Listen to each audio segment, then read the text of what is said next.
इस अध्याय में हम डाई अल्कोहल का अध्ययन करेंगे।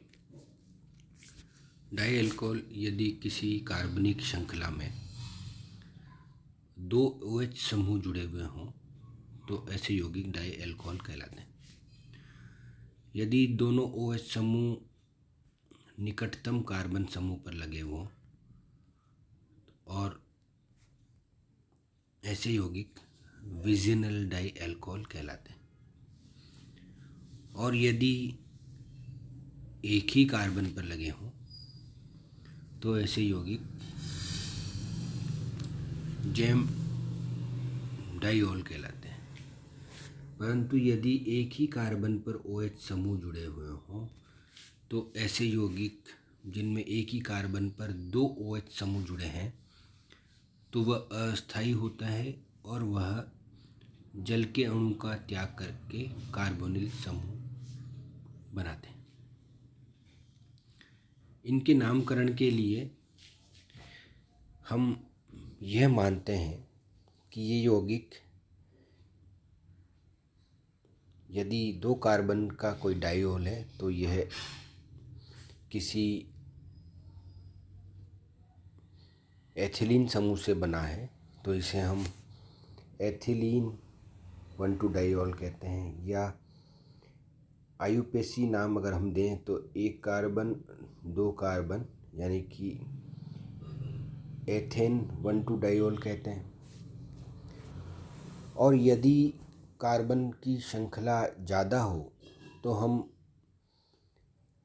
पॉलीमिथाइलिन ग्लाइकोल के नाम से भी एक सामान्य नाम इसका देते हैं।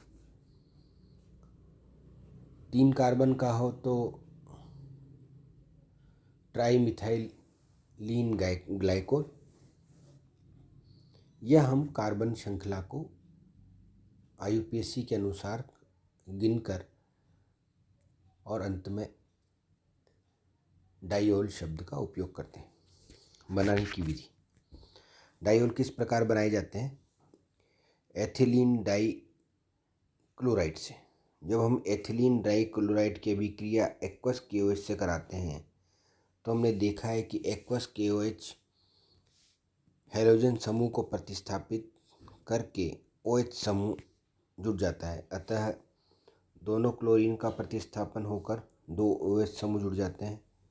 इस प्रकार ये ग्लाइकोल का निर्माण होता है। एथीन के हाइड्रोक्सिलीकरण से। जब भी हम किसी एथीन का हाइड्रोजन के हाइड्रोक्सीकरण किसी जल अणु के उपस्थिति में कराते हैं तो हमें ग्लाइकोल प्राप्त होते हैं। यदि हम 1% KMnO4 का जलीय विलयन लेते हैं तो दोनों कार्बन पर OH समूह जुड़ता है और डाइऑल बनते हैं।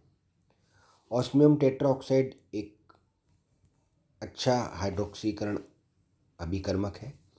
जब भी हम ऑस्मियम टेट्राऑक्साइड की क्रिया एथिलीन से कराते हैं तो दोनों कार्बन पर ऑस्मियम टेट्राऑक्साइड के दो अलग अलग ऑक्सीजन जुड़ जाते हैं जो कि जल अपघटन कराने पर ग्लाइकोल का निर्माण करते हैं और इसमें ऑस्मिक एसिड भी प्राप्त होता है। इपॉक्सीकरण द्वारा। ग्लाइकोल इपॉक्सीकरण द्वारा भी बनाए जाते हैं। जब भी किसी सक्रिय धातु की उपस्थिति में एथीन का ऑक्सीकरण कराया जाता है तो एक चक्रीय उत्पाद प्राप्त होता है जिसे ऑक्सीरेन कहते हैं जो कि जल अपघटन से ग्लाइकोल का निर्माण करता है। एथीन पर HOCl की क्रिया द्वारा भी। जब भी हम एथीन पर HOCl की क्रिया कराते हैं तो हम देखते हैं कि HOCl में ऑक्सीजन की विद्युत ऋणता ज़्यादा होने के कारण HO- और Cl पर पार्शली धन आवेश आ जाता है। अतः एक कार्बन पर OH और एक कार्बन पर Cl जुड़ता है जो कि एक्वस KOH की उपस्थिति में हैलोजन समूह के प्रतिस्थापन द्वारा ग्लाइकोल का निर्माण करता है।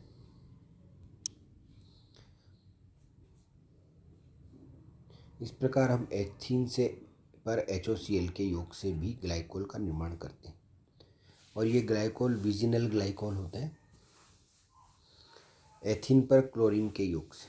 जब भी हम एथीन पर क्लोरीन या हेलोजन गैस का योग कराते हैं तो योगात्मक अभिक्रिया द्वारा एथिलीन डाइक्लोराइड बनती है और एथिलीन डाइक्लोराइड एक्वस KOH से क्रिया करके ग्लाइकोल का निर्माण करती है। ग्लाइकोल के भौतिक गुण। यह रंगीन गाढ़े द्रव के रूप में पाया जाता है। हाइड्रोजन बंधों के कारण ग्लाइकोल के अणु में शांता संगुणन पाया जाता है। इस कारण इनकी शांता अधिक होती है और ये गाढ़ेपन के रूप में पाया जाता है। हाइड्रोजन बंधों के कारण ही ये जल और अल्कोहल में विलय हो जाते हैं, परंतु अन्य कार्बनिक विलायकों में ये नहीं घुलते हैं। रासायनिक गुण। जब हम ग्लाइकोल की अभिक्रिया सक्रिय धातु से या एक्टिव धातु से कराते हैं तो हाइड्रोजन गैस विलोपित होती है और सोडियम धातु का योग हो जाता है। इस प्रकार हाइड्रोजन गैस के विलोपन द्वारा यह अम्लीय गुण भी दर्शाते हैं, जैसे कि एक साधारण अल्कोहल दर्शाते हैं, परंतु इनकी अम्लीयता ये नीले लिटमस को लाल नहीं करते हैं। इसके साथ साथ ये सोडियम बाइकार्बोनेट के साथ किसी भी तरह की बुदबुदाहट के रूप में कार्बन डाइऑक्साइड गैस बाहर नहीं निकालते। HCl से क्रिया। जब भी ग्लाइकोल की क्रिया HCl से कराते हैं तो एक जल के अणु का विलोपन होता है पहली बार और एथिलीन क्लोरो हाइड्रिल बनता है और दोबारा दूसरे अणु का रिएक्शन से एथिलीन डाइक्लोराइड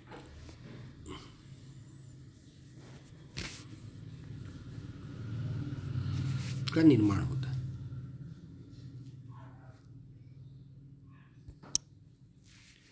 फास्फोरस हैलाइडों से क्रिया।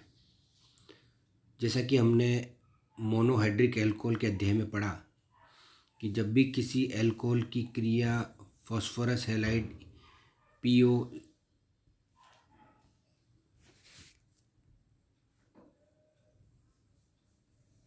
PCl5 के द्वारा की जाती है तो HCl और POCl3 निकलती है और एल्किल हैलाइड प्राप्त होते हैं। जब भी ग्लाइकोल की क्रिया PI3 से कराते हैं तो डाई हैलाइड प्राप्त होते हैं, परंतु आयोडीन का आकार अधिक होने के कारण ये अस्थायी होता है, अतः ये आयोडीन गैस का विलोपन करके एथीन बनाता है। अम्लों से क्रिया। जब भी हम डाई ऑल की क्रिया किसी कंसनट्रेट HNO3 से कराते हैं तो जल अपघटन द्वारा ग्लाइकोल डाइनाइट्रेट प्राप्त होते हैं। ये डिहाइड्रेशन के भी काम में लिया जाता है। यदि हम एसिटिक अम्ल से ग्लाइकोल की अभिक्रिया कराएं तो हमें एसीटेट या एस्टर प्राप्त होते हैं, जो कि सांद्र H2SO4 के रूप में उपस्थिति में जल अपघटन द्वारा एसीटेट का निर्माण करते हैं। टरथेलिक अम्ल से क्रिया। टरथेलिक अम्ल ऐसा अम्ल जिसमें बेंजीन समूह के पैरा पोजीशन पर 2 COOH समूह या कार्बोक्सिलिक समूह जुड़े होते हैं। जब इसकी अभिक्रिया ग्लाइकोल से कराते हैं तो बहुलीकरण की अभिक्रिया होने पर टेरिलीन या डेक्रोन का निर्माण होता है, जिसका उपयोग धागों के निर्माण में किया जाता है। ऐसी स्थिति में ग्लाइकोल के OH समूह और टरथेलिक अम्ल के COOH समूह से OH समूह में आपस में अभिक्रिया होती है और ग्लाइकोल से H+ आयन विलोपन होता है और टेरिलीन या डेक्रोन का निर्माण होता है। इस प्रकार की अभिक्रियाएं बहुलीकरण की अभिक्रियाएं कहलाती हैं, जो कि ग्लाइकोल में पाई जाती हैं। ऑक्सीकरण। जिस प्रकार मोनोहाइड्रिक एल्कोहल में ऑक्सीकरण का स्थान महत्वपूर्ण है, उसी तरह ग्लाइकोल में भी ऑक्सीकरण का स्थान महत्वपूर्ण है। जब ग्लाइकोल का ऑक्सीकरण किया जाता है तो वो निम्न पदों में संपन्न होता है। ग्लाइकोल में दोनों कार्बन श्रृंखला के दोनों कार्बन पर OH समूह जुड़े होते हैं, और जब इसका ऑक्सीकरण कराते हैं तो एक OH समूह कार्बोनिल समूह में परिवर्तित हो जाता है प्रथम अभिक्रिया में, जबकि दूसरा समूह OH ही बना रहता है। अतः ग्लाइकोलिक एल्डिहाइड बनता है। और जब इसका पुनः ऑक्सीकरण कराते हैं तो पूर्व में परिवर्तित कार्बोनिल समूह कार्बोक्सिलिक समूह में परिवर्तित हो जाता है और OH समूह कार्बोनिल समूह में परिवर्तित। इस प्रकार ये ग्लाइकोलिक एसिड बनता है। यदि ग्लाइकोलिक एल्डिहाइड में का ऑक्सीकरण कराएं तो एक अन्य अभिक्रिया भी हमें दिखाई देती है। वो ये बताती है कि पहले कार्बोनिक समूह कार्बोक्सिलिक समूह में परिवर्तित हो जाता है और ग्लाइकोलिक एसिड बनता है, जो कि ऑक्सीकरण द्वारा ऑक्जेलिक एसिड में परिवर्तित हो जाता है। तनु नाइट्रिक अम्ल की उपस्थिति में ऑक्सीकरण कराने पर अंतिम उत्पाद के रूप में ऑक्जेलिक एसिड प्राप्त का निर्माण होता है। परंतु जब ऑक्सीकरण आयोडिक अम्ल या पर आयोडिक अम्ल या HiO4 अथवा लेड एसीटेट के रूप में की उपस्थिति में कराया जाता है तो कार्बन कार्बन बंध विखंडन हो जाता है तथा फॉर्मेल्डिहाइड का निर्माण होता है। अर्थात ऐसे ऑक्सीकारक जो कार्बन कार्बन बंध को तोड़ देते हैं ये प्रबल ऑक्सीकारक कहलाते हैं। और जब ग्लाइकोल की अभिक्रिया HiO4 या लेड एसीटेट के रूप में कराते हैं तो कार्बन कार्बन बंध के विदलन द्वारा फॉर्मेल्डिहाइड का निर्माण होता है और आयोडिक अम्ल का निर्माण होता है। इसी प्रकार लेड एसीटेट भी कार्बन कार्बन विदलन द्वारा फॉर्मेल्डिहाइड का निर्माण करता है। परंतु जब ऑक्सीकरण पोटेशियम डाइक्रोमेट K2Cr2O7 में संपन्न कराया जाता है तो बनने वाले फॉर्मेल्डिहाइड का पुनः ऑक्सीकरण हो जाता है और अंतिम उत्पाद के रूप में फॉर्मिक अम्ल का निर्माण होता है। इस प्रकार हम देखते हैं कि यदि हम साधारण HNO3 की उपस्थिति में ग्लाइकोल का ऑक्सीकरण कराते हैं तो हमें कार्बोनिल समूह के साथ साथ कार्बोक्सिलिक समूह भी प्राप्त होते हैं, परंतु इसमें कार्बन कार्बन बंध का विदलन नहीं होता है। जबकि प्रबल ऑक्सीकारक जैसे HiO4 या लेड एसीटेट के उपस्थिति में कराते हैं, जबकि HiO4 या टेट्रा एसिटिक लेड की उपस्थिति में डाइऑल कार्बोनिल कंपाउंड में परिवर्तित हो जाते हैं। परंतु प्रबल ऑक्सीकारक समूह K2Cr2O7 की उपस्थिति में डाइऑल पहले कार्बोनिल समूह में और उसके पश्चात उनका ऑक्सीकरण कार्बोक्सिलिक अम्ल के रूप में हो जाता है और हमें फॉर्मिक अम्ल, यदि 2 कार्बन का डाइऑल है तो हमें फॉर्मिक अम्ल और अधिक कार्बन का डाइऑल है तो उससे संबंधित कार्बोक्सिलिक अम्ल प्राप्त होते हैं। निर्जलीकरण। ग्लाइकोल के निर्जलीकरण से बनने वाले उत्पाद अभिक्रिया की परिस्थितियों और उत्प्रेरक पर निर्भर करते हैं। जैसे यदि हम निर्जल ZnCl2 की उपस्थिति में कराएं तो ग्लाइकोल निर्जल ZnCl की उपस्थिति में गर्म करने पर सबसे पहले एथेनॉल बनाता है और पुनः विन्यासित होकर एसीटल्डिहाइड में परिवर्तित हो जाता है। अर्थात ZnCl2 में कार्बन कार्बन बंध में उपस्थित OH और H एक जल के अणु का निर्माण होता है जो कि अभिक्रिया में बनता है और एक डबल बॉन्ड वाला कार्बन और OH समूह जुड़ा होता है जो कि अस्थायी होता है। अतः वह H+ आयन त्याग करके एक एसीटल्डिहाइड में परिवर्तित हो जाता है। कंसंट्रेट H2SO4 द्वारा निर्जलीकरण। सांद्र H2SO4 की उपस्थिति में निर्जलीकरण कराने पर 2 डाइऑल आपस में क्रिया कराते हैं और 1,4-डाइऑक्सीरेन प्राप्त होता है। इस प्रकार निर्जलीकरण द्वारा अभिक्रिया होती है।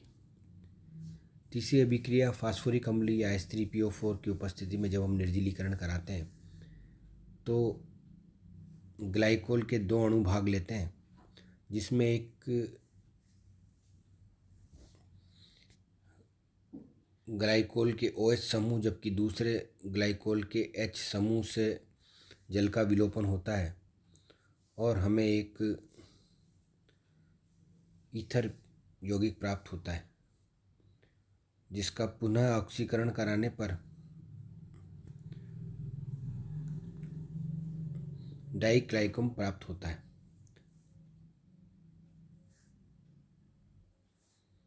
बहुलिक यदि फास्फोरिक अम्ल की उपस्थिति में ग्लाइकोल का बहुलीकरण करा दिया जाए तो अंतिम उत्पाद के रूप में कार्बोबैक्स का निर्माण होता है।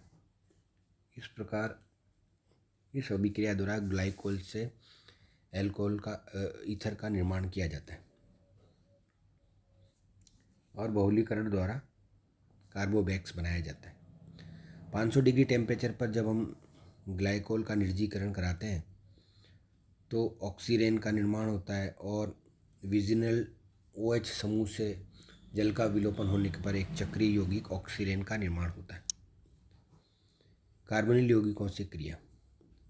जब भी हम ग्लाइकोल की अभिक्रिया कार्बोनिल यौगिकों से कराते हैं तो एक चक्रीय एसीटेल या चक्रीय कीटेल का निर्माण होता है और एक जल का अणु विलोपित होकर चक्रीय एसीटेल या चक्रीय कीटेल का निर्माण करता है।